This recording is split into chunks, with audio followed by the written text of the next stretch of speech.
So today, me and Undefeatebull are going to drink this soda. and see if we don't burp. Yeah, we're trying not to burp. Okay.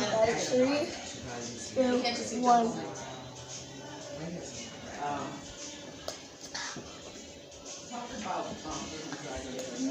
I'm bad at this. Oh my god. I can't really tell. I have a very small stomach capacity.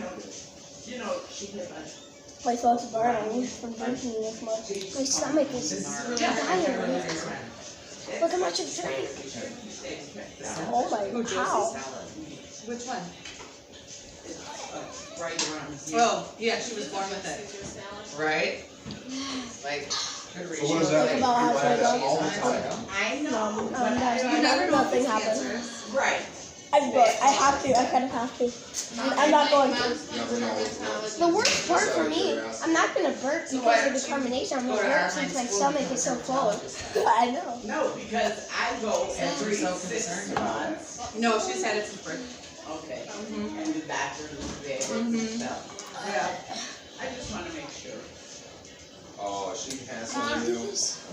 Not at all. Yes, or I'm literally Being going to proactive barf. can I don't save want to lives. barf. What was I born with? Your beauty mark. Yeah. My stomach. It's a good job. I have to. Oh, good? How am I done? Yeah, perfect. Done. What happened over there? I got cancer early and I'm still here because of it, so I'll never judge you on that. But we're trying not to burp. Okay. Undefeatebull is gone. So that's the end. Bye guys. Hope you have We didn't burp. a great day. See ya.